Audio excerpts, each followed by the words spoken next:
नमस्कार दोस्तों, 11 अप्रैल साल 1970 अमेरिका के केनेडी स्पेस सेंटर से अपोलो 13 मिशन का रॉकेट लॉन्च होता है। 1, 0. We have commit and we have liftoff at 2:13. इसमें बैठे हैं 3 एस्ट्रोनॉट्स जो चांद पर जा रहे हैं। लेकिन दिलचस्प बात यह है कि एक साल भी नहीं गुजरा है उस दिन से जिस दिन नील आर्मस्ट्रांग ने पहली बार चांद पर कदम रखा था। और नासा का ये ऑलरेडी तीसरा मिशन था लोगों को मून तक भेजने का। पिछले 2 मिशन के सक्सेस को देखकर इस रॉकेट में बैठे एस्ट्रोनॉट्स बड़े कॉन्फिडेंट थे अपने मिशन को लेकर और अपने सपने को लेकर। इनका सपना चांद पर कदम रखने का। लेकिन इस वक्त ये इस बात से बेखबर थे कि इनका ये सपना कभी हकीकत नहीं बनेगा। 13 अप्रैल साल 1970 जब इनका स्पेसक्राफ्ट धरती से करीब 3,30,000 किलोमीटर दूर था, अचानक से इन्हें एक धमाके की आवाज सुनाई देती है। एक बहुत बड़ा धमाका जिससे पूरा स्पेसक्राफ्ट हिल जाता है। कुछ ही सेकंड्स के अंदर दसों वार्निंग लाइट्स और अलार्म्स बजने लगते हैं, बड़ी तेज तेज। पता चलता है कि इनका एक ऑक्सीजन टैंक पूरी तरीके से फट चुका है और दूसरे ऑक्सीजन टैंक में हवा बड़ी तेजी से कम हो जा रही है।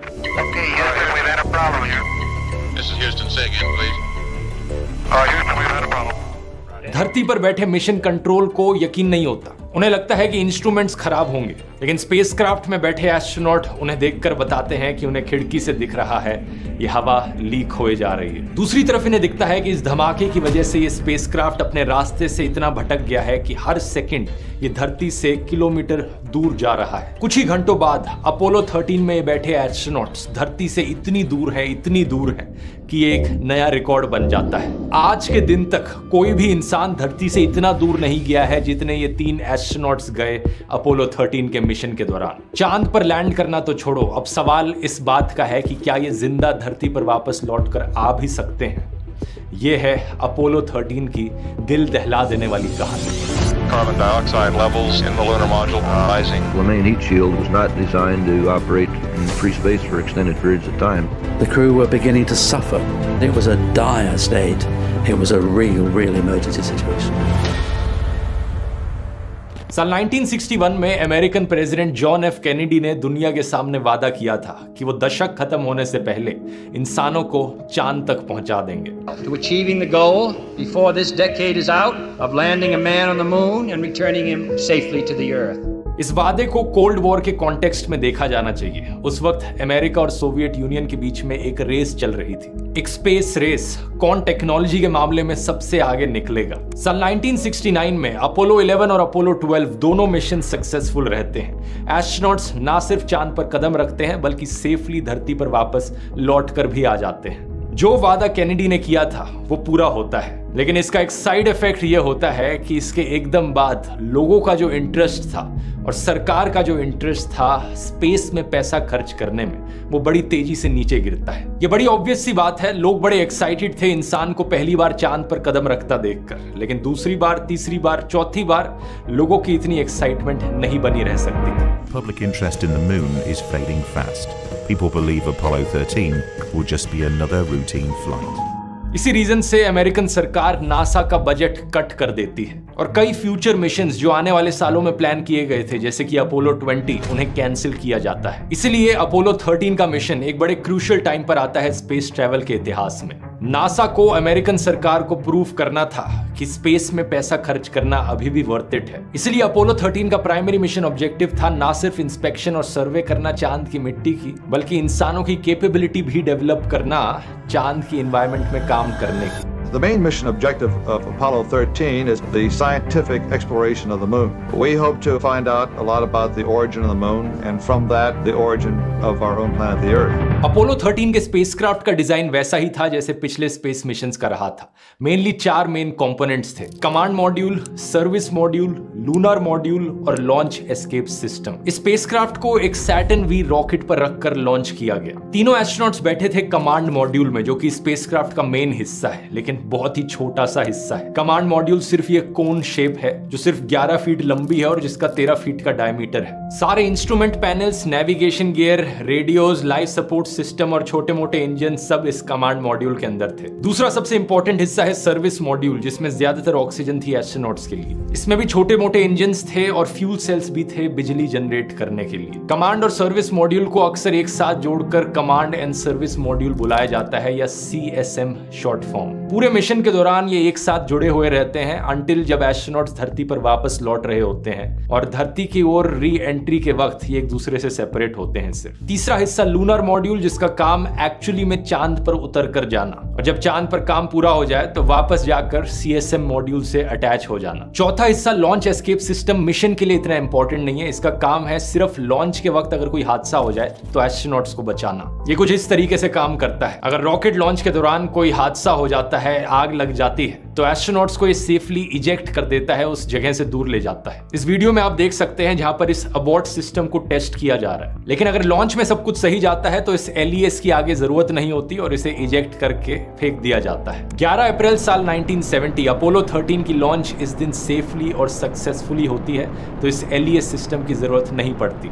स्पेसक्राफ्ट में बैठे हैं 3 एस्ट्रोनॉट्स, कमांडर जिम लवेल, दूसरे लूनर मॉड्यूल के पायलट फ्रेड हेस और तीसरे कमांड मॉड्यूल के पायलट जैक स्विगर्ट। इत्तेफाक की बात है कि ओरिजिनल प्लान के अनुसार इन तीनों में से किसी को भी इस मिशन के लिए नहीं चुना गया था। ओरिजिनली 3 अलग एस्ट्रोनॉट्स थे जिन्हें इस मिशन के लिए चुना गया था, लेकिन उन तीनों के साथ कुछ अलग अलग प्रॉब्लम्स हुई जिसकी वजह से वो इस मिशन में पार्टिसिपेट नहीं कर पाए। यही कारण से ये 3 एस्ट्रोनॉट्स का क्रू टेक ऑफ करता है धरती से। इस रॉकेट को लॉन्च होता हुआ देखने करीब 2 लाख लोगों की जनता आई थी ग्राउंड पर। ये एक बहुत छोटा नंबर था अगर पिछले साल हुए अपोलो 11 के लिफ्ट ऑफ से कंपेयर किया जाए तो। उस दिन 7 मिलियन लोग आए थे रॉकेट लॉन्च होता हुआ देखने। नासा को एक बार फिर से एहसास होता है कि जनता का स्पेस एक्सप्लोरेशन में इंटरेस्ट कितनी तेजी से कम हुआ है। लेकिन मिशन की बात करी जाए तो ये स्पेसक्राफ्ट बड़े ही स्मूथली अपने लक्ष्य की ओर उड़ता है। इन्हें 3 दिन लगेंगे चांद के फ्रा माउरो क्रेटर पर पहुंचने में। ये चांद पर मौजूद एक बहुत बड़ा सा गड्ढा है, एक क्रेटर है जिसमें माना जाता है कि बहुत सी इंफॉर्मेशन मौजूद है,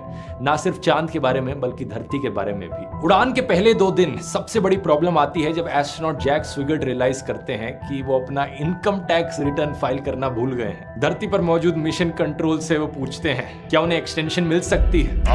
Have you guys completed your income tax? Yeah, Joe, I gotta. Hey, it's too funny. Things kind of happen real fast down there, and I do need an extension.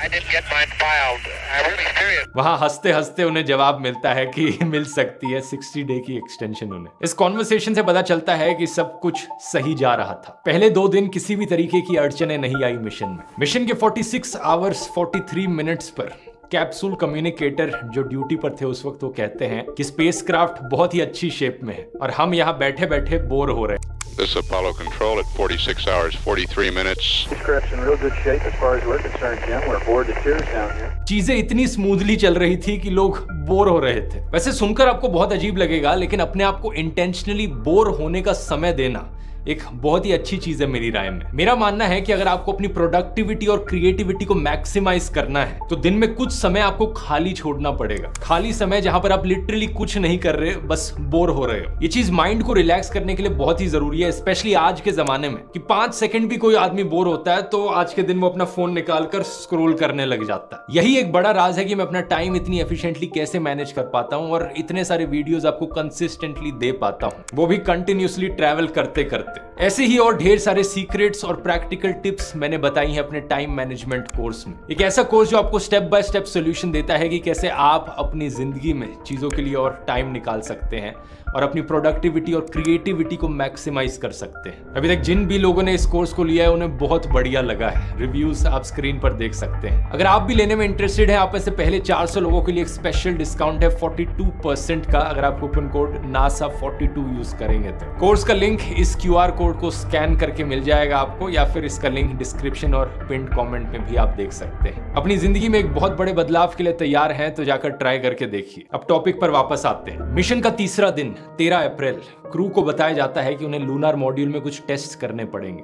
और इसके अलावा उन्हें एक टेलीविजन ब्रॉडकास्ट करना है जहां पर वो कैमरे के द्वारा कमांड मॉड्यूल और सर्विस मॉड्यूल के इंटीरियर्स को दिखाएंगे दुनिया को। अब ऑडियंस का इंटरेस्ट इस चीज में इतना कम था कि किसी भी टेलीविजन नेटवर्क ने उस वक्त इस ब्रॉडकास्ट को दिखाया नहीं। कमांडर लवेल की वाइफ इस ब्रॉडकास्ट को देखने के लिए मिशन कंट्रोल के वीआईपी कमरे में गई। ये टीवी ब्रॉडकास्ट खत्म होने के करीब 6.5 मिनट बाद धरती पर बैठे फ्लाइट कंट्रोलर्स एस्ट्रोनॉट स्विगर्ट को कहते हैं कि ऑक्सीजन लेवल वो एक बार जाकर चेक करें। इसमें कुछ अनयूजुअल नहीं था, ये बस एक रूटीन चेक था सर्विस मॉड्यूल में मौजूद ऑक्सीजन टैंक्स का। और जैसे ही ये चेक हो रहा था, अचानक से एक बहुत बड़ा धमाका होता है। ढेरों वार्निंग लाइट्स और अलार्म्स बजने लग जाते हैं। जैसा मैंने वीडियो के शुरू में बताया था, स्पेसक्राफ्ट में बैठे एस्ट्रोनॉट्स को एक बड़ा झटका भी लगता है। कमांडर लवेल मिशन कंट्रोल को संपर्क करके कहते हैं, Houston, we have had a problem. पता चलता है ऑक्सीजन का एक टैंक पूरी तरीके से खत्म हो चुका है और दूसरे टैंक में ऑक्सीजन बड़ी तेजी से नीचे गिर रही है। धरती पर बैठे मिशन कंट्रोल को पहले लगा था कि ये इंस्ट्रूमेंट्स गलत दिखा रहे होंगे,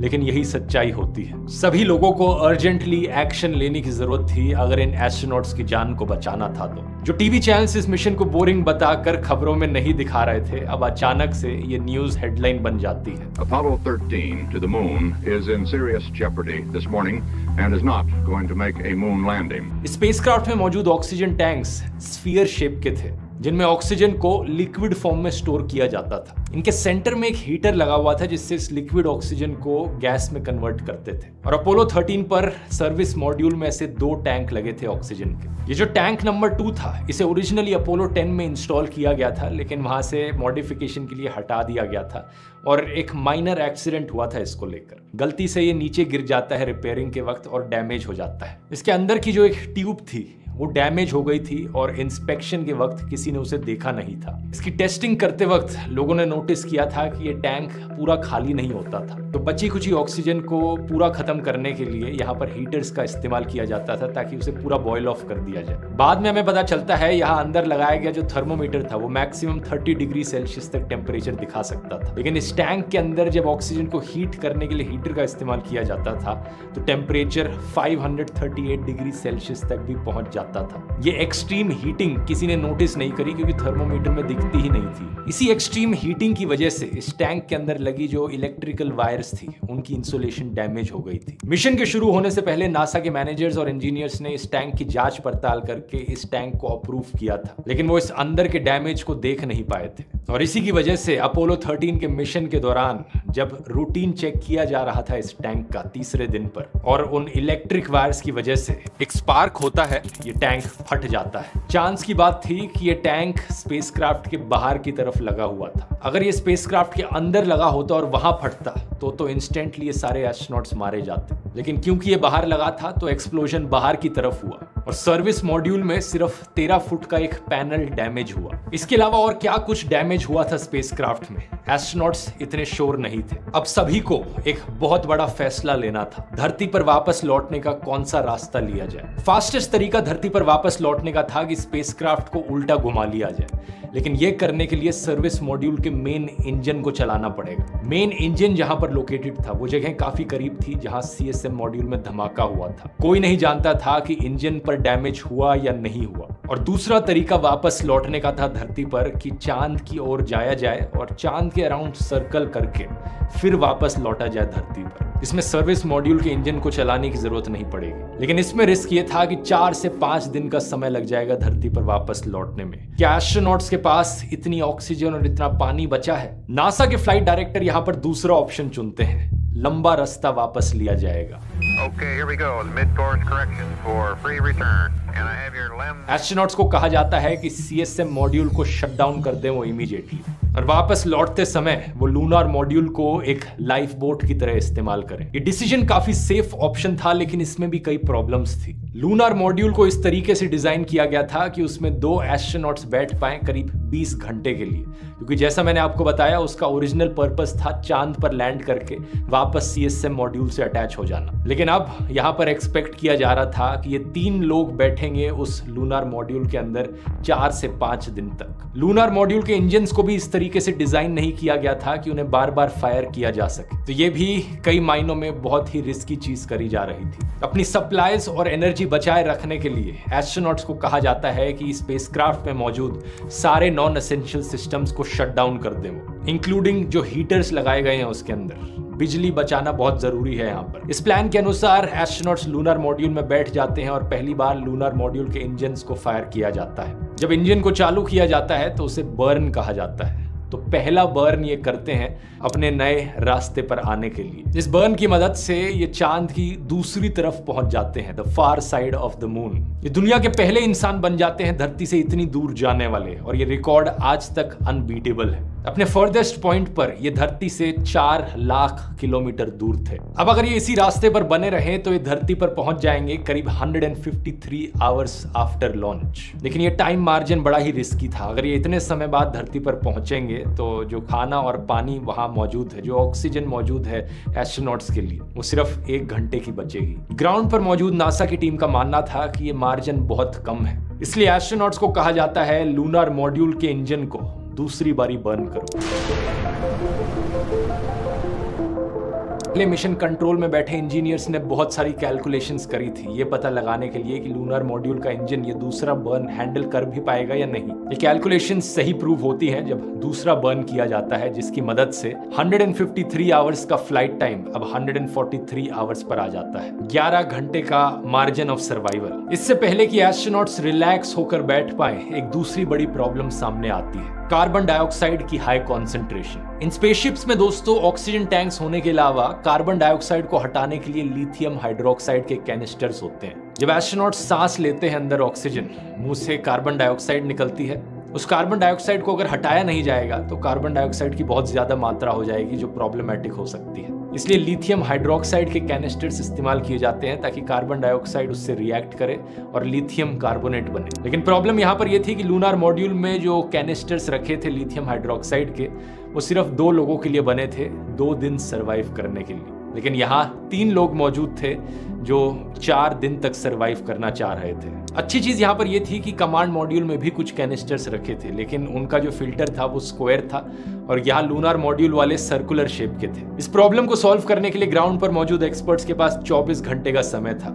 एस्ट्रोनॉट्स स्पेसक्राफ्ट से कम्युनिकेट करके बताते हैं कि उनके आसपास क्या क्या चीजें मौजूद हैं। प्लास्टिक बैग्स, कार्डबोर्ड, कुछ सूट के होजेस, कुछ डक्ट टेप, कुछ ऐसा बनाया जाए जिससे इस प्रॉब्लम का सोल्यूशन निकाला जा सके। और कुछ ही घंटों बाद एक्सपेरिमेंट करने के वो एक कॉन्ट्रैप्शन बनाते हैं जिससे ये सब काम कर सके। स्टेप बाय स्टेप इंस्ट्रक्शंस देने के बाद एक नया डिवाइस बनाया जाता है वहां मौजूद चीजों से, जिससे कार्बन डाइऑक्साइड का लेवल वापस नीचे गिरता है। कमांडर लोवेल अपनी किताब लॉस्ट मून में बताते हैं कि the contraption wasn't very handsome but it worked. जो चीज इन्होंने बनाई थी वो कुछ ऐसी दिखती थी। इस पूरे रेस्क्यू मिशन में छोटी से छोटी चीज का ध्यान रखा जा रहा था। एस्ट्रोनॉट्स को इंस्ट्रक्शन दी जाती है कि दिन में एक आदमी 200 मिलीलीटर से ज्यादा पानी ना पिए, क्योंकि अगर ज्यादा पानी ये पिएंगे तो इन्हें यूरिनेट करने की जरूरत पड़ेगी और ऐसे में इनके पेशाब की क्वांटिटी स्पेसशिप की डायरेक्शन बदल सकती थी। इसलिए इतना कम पानी पीकर ये सरवाइव करते रहते हैं। ये 3 एस्ट्रोनॉट्स टोटल में 14 किलो वेट लूज कर देते हैं। एस्ट्रोनॉट हेज को तो एक यूरिनरी ट्रैक्ट इन्फेक्शन भी हो जाता है। 4 दिन बाद जब अपोलो 13 का स्पेसक्राफ्ट वापस धरती की ओर पहुंचता है, एस्ट्रोनॉट्स रियलाइज करते हैं कि एक और बर्न करने की जरूरत पड़ेगी। इनकी कैलकुलेशंस में इन्होंने लैंडर पर मौजूद कूलिंग वेपर को अकाउंट में नहीं लिया था। इसकी वजह से पूरा स्पेसक्राफ्ट रास्ते से भटक रहा था। कमांडर लोवेल एक और बर्न करते हैं लूनर मॉड्यूल का, जिससे स्पेसक्राफ्ट वापस ट्रैक पर आता है। थैंकफुली ये स्पेसक्राफ्ट तीसरे बर्न को भी सहन कर पाता है, इवन दो इस लूनर मॉड्यूल को सिर्फ एक बर्न करने के लिए बनाया गया था। पूरी दुनिया अब दिल थाम के न्यूज चैनल्स को देख रही थी और एस्ट्रोनॉट्स के धरती पर वापस लौटने का इंतजार कर रही थी। एस्ट्रोनॉट के फैमिली मेंबर्स और दोस्त सब साथ में बैठकर टीवी पर इसे होता हुआ देख रहे थे। अब सबसे बड़ा सवाल इस बात का था, जब ये टूटा हुआ स्पेसक्राफ्ट धरती की एटमॉस्फेयर में एंटर करेगा, जो हीट इंपैक्ट देखने को मिलेगा, क्या ये स्पेसक्राफ्ट उसे सस्टेन कर पाएगा? क्या एस्ट्रोनॉट्स अंदर बैठे जिंदा बच पाएंगे? इस चीज के लिए एस्ट्रोनॉट्स को लूनर मॉड्यूल से वापस कमांड मॉड्यूल में लौट जाना था, क्योंकि सिर्फ कमांड मॉड्यूल ही धरती के अंदर री एंट्री के लिए बनाया गया था। जैसे ही ये कमांड मॉड्यूल धरती की एटमॉस्फेयर से गुजरता है, एक कम्युनिकेशन ब्लैकआउट हो जाता है। ये चीज होनी नॉर्मल बात थी, क्योंकि हवा की आयनाइजेशन से जो रेडियो वेव्स हैं वो ब्लॉक हो जाती हैं और कम्युनिकेशन नहीं हो सकता ग्राउंड पर मौजूद नासा के एम्प्लॉयज और स्पेसक्राफ्ट में बैठे एस्ट्रोनॉट्स के बीच। आमतौर पर ये कम्युनिकेशन ब्लैकआउट 2 से 3 मिनट के लिए होता है। एक्सपेक्ट किया जा रहा था कि यहाँ का कम्युनिकेशन ब्लैकआउट मैक्सिमम 3 मिनट के लिए होगा। 3 मिनट पूरे होते हैं लेकिन कोई जवाब दूसरी तरफ से सुनाई नहीं देता। 10 सेकंड गुजर जाते हैं, 30 सेकंड, 60 सेकंड, 4 मिनट बाद भी स्पेसक्राफ्ट की तरफ से कोई कम्युनिकेशन वापस नहीं आया। क्या एस्ट्रोनॉट्स जिंदा बच पाए या नहीं? 4 मिनट 27 सेकंड बाद फाइनली दूसरी तरफ से कम्युनिकेशन आती है। टेलीविजन पर देख रही जनता की जान में जान आती है। तीनों के तीनों एस्ट्रोनॉट्स जिंदा बच गए हैं। कमांड मॉड्यूल पर पैराशूट डिप्लॉय होता है और वो पैसिफिक ओशन के अंदर धीरे से जाकर गिर जाता है। Teamwork was necessary. Good leadership, initiative to think outside of the box. When things go wrong, how do we repair them? Those are the 3 things that were absolutely necessary. ये तीनों एस्ट्रोनॉट्स खुशी-खुशी घर वापस लौटते हैं। हालांकि ये मिशन फेल रहा। इन तीनों में से किसी भी एस्ट्रोनॉट ने चांद पर कदम रखा नहीं, लेकिन फिर भी अपोलो 13 का ये मिशन इतिहास के पन्नों में अपनी जगह बना लेता है। अपोलो 13 के इस ऐतिहासिक रेस्क्यू मिशन और एस्ट्रोनॉट्स की बहादुरी को दर्शाते हुए इस पर कई किताबें लिखी जाती हैं और फिल्में बनती हैं। इस इंसिडेंट में इन्वेस्टिगेशन के बाद कई सारे सेफ्टी मेजर्स अडॉप्ट किए जाते हैं नासा के द्वारा, जिससे कि आगे आने वाले फ्यूचर के मिशंस में ऐसा कोई हादसा दोबारा नहीं देखने को मिलता। अपोलो 13 के बाद अपोलो 14, अपोलो 15, अपोलो 16 और अपोलो 17 सारे मिशंस सक्सेसफुल रहते हैं। 7 दिसंबर 1972 अपोलो 17 आखिरी मिशन होता है नासा का अपोलो प्रोग्राम में। इसमें बैठे एस्ट्रोनॉट्स 3 दिन बिताते हैं चांद के सरफेस पर, और यह आखिरी बार था आज के दिन तक जब इंसान चांद पर गए। क्या कारण इसके पीछे? इस सवाल का जवाब आपको मिलेगा मेरे अपोलो 11 वाले वीडियो में। इस वीडियो में मैंने नील आर्मस्ट्रांग के मिशन को डिस्कस किया है, यहां क्लिक करके आप देख सकते हैं। बहुत बहुत धन्यवाद।